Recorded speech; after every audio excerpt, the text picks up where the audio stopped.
he just went to jail because he had a bad lawyer. That's what y'all think?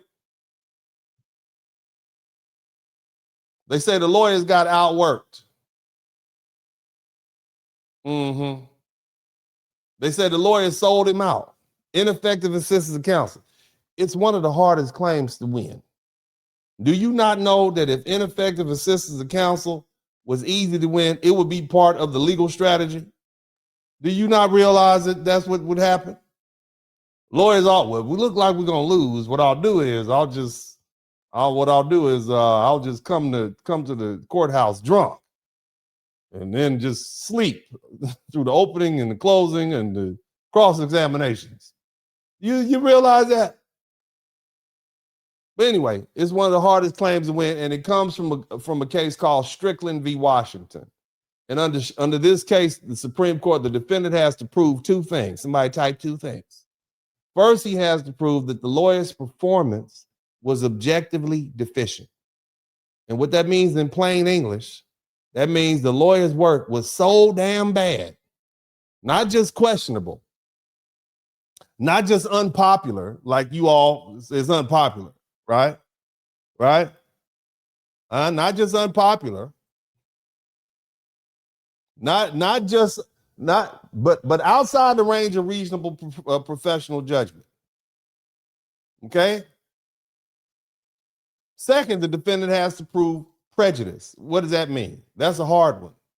That means he has to show a reasonable probability that, but for the lawyer's being a bad lawyer and his mistakes, that the result would have been different. You understand what I'm saying? Think about that. If it wasn't for the lawyer objecting, right? The lawyer should have objected more. They shouldn't have been able to introduce that dead body and that murder weapon and all 21 of those eyewitnesses and that confession. Had the lawyer objected more, that evidence wouldn't have come in. Is that what y'all think? I'm just asking questions. And see, that part is where most of those ineffective assistance of counsel claims die. Because the Supreme Court has made it very clear that a defendant has to show both deficient performance and a reasonable probability of a different result. And it's not enough to say, I would have tried the case differently. It's not enough for some lawyer who has nothing to do with the case to come on and say, well, he should have did this. He should have objected here. See, shout out to Joy Campbell, courts give trial lawyers a lot of room because trial strategy is messy. Lawyers make judgment calls. Some work, some don't. And appellate courts are very reluctant to second guess who those decisions after the verdict. And here's the cold part. The courts have had cases where lawyers were accused of sleeping during the trial, being drunk, being high during the trial, or doing almost nothing. And the defendant still couldn't prove ineffective assistance of counsel. Can you imagine that? Your lawyer is drunk as a skunk and high as a Georgia pine, and you about to go to prison for 50, 60 years. And you try to appeal on ineffective assistance of counsel, and nah, just because he was asleep, that wouldn't change the outcome. They caught you with the dope, the gun, and your homeboy snitched on you. You going to prison. You understand what I'm saying? Are y'all listening? Did you hear that? Your lawyer could be drunk, high, and sleep at the same time during the whole trial, and you still gonna stay in prison if you appeal on ineffective assistance of counsel. The Marshall Project reported that defendants who claimed their lawyers were drunk or high have found it extraordinarily difficult to win because courts still require them to show that the trial outcome would likely have been different with a better, sober, not high lawyer. And that tells you how brutal this standard is. If the court looks at the evidence and says, even with a better lawyer, the jury probably still would have convicted you, then the ineffective assistance of counsel, it falls flat on its face. Do you hear what I'm saying? Somebody type boule in the chat room. Somebody type sellout in the chat room. I'm a sellout for telling y'all that, right? Would y'all like to hear that? Or you want me to lie to you? I can lie to you. Would you like me to lie? I'm just asking questions. Would you like me to lie to you? Let me run that back. There are sleeping lawyer cases that show exactly how hard this is. It's one out of the 11th Circuit. A case, a defense lawyer admitted he fell asleep during part of the recorded statement that was played for the jury. The defendant had been convicted of murder and armed burglary. Okay, but the court still rejected the ineffective assistance of counsel claim because the lawyer had otherwise cross-examined the witnesses. He objected. He participated. He just went to sleep through the parts that didn't matter as far as the court was concerned. And the court treated that as a non-critical portion of the trial. Imagine that. Your behind is on trial for your life.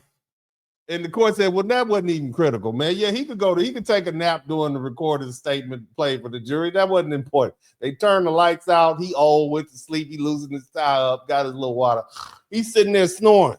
And you looking over at him, you got your little handcuffs on, and you looking over at him like, hold on, you need to wake up.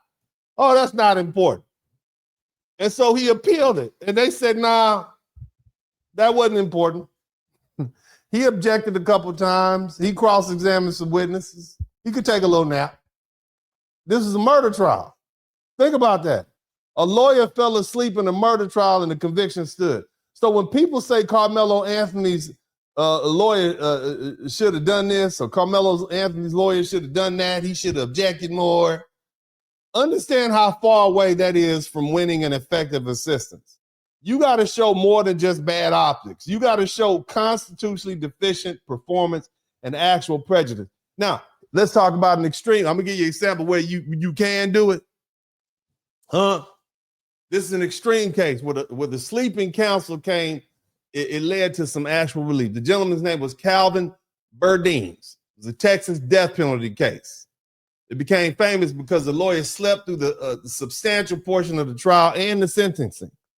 And his conviction was eventually overturned, and the ACLU noted that the state had even argued that a sleeping lawyer was good enough. You hear me? Your lawyer could be asleep in the state. That's not bad. But see, the case proves the point. It took extreme facts. It wasn't just my lawyer blinked too long. It wasn't my lawyer looked tired. It was a substantial sleeping. In other words, you got a capital, the stakes are high. You got a capital murder case, and your lawyer basically came in and sat down and went to sleep during the whole trial. Okay? And the state said, well, that's still, I mean, he murdered somebody. We got evidence. He's going to prison. And they gave him a new trial. Okay? But people confuse possible lawyer mistakes with automatic ineffective assistance of counsel. And they're not the same thing. A lawyer can make a whole bunch of bad calls and still not be constitutionally ineffective. A lawyer can choose not to call the defendant and still not be ineffective. A lawyer can fail to object to some things and still not be effective. A lawyer can try a weak strategy and still not be ineffective if the court thinks it was within the wide range of reasonable trial strategy. I remember I tried this case in federal court. I was a young lawyer, young and stupid. Depending on the court you in, it depends. The rules can be a little bit different. Everybody has a different vibe, and you kind of pick up on the case. I was objecting too much. And so my co-counsel said, you objected too much. And I'm like, what you mean? He shouldn't be asking those questions. That's his witness. Those are leading questions. And he said, you can't say that because you object so much, then the jury doesn't like you. You wasting their goddamn time. They don't want to be there. You hadn't considered that, huh? That's because you lay people wouldn't. You non-lawyers wouldn't consider that. You objected too much. And now the jury's mad because we still got 4 or 5 more witnesses and they got to be here for the next couple of days and you keep objecting every damn time. They don't like it. You object. You tell why. The other person tell why.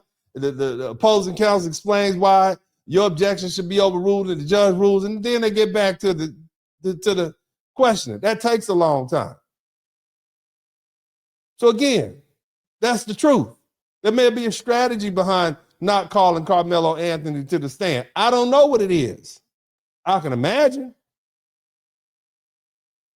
Hindsight is 20/20. But there's a wide range of reasonable trial strategy. And see, that's especially true on a direct appeal. Ineffective assistance is usually hard to win on direct appeal because the appellate court often doesn't explain why the lawyer did what he did. Maybe the lawyer didn't put Karmelo on the stand because there were some prior inconsistent statements that he had made. Maybe the lawyer was worried about cross-examination. Maybe there was some damaging evidence the public doesn't know about that they didn't want to come out in the jury. Hell, he might have got up on the stand, and instead of getting 35 years, he might have got 75 years. Y'all keep playing. Keep on playing.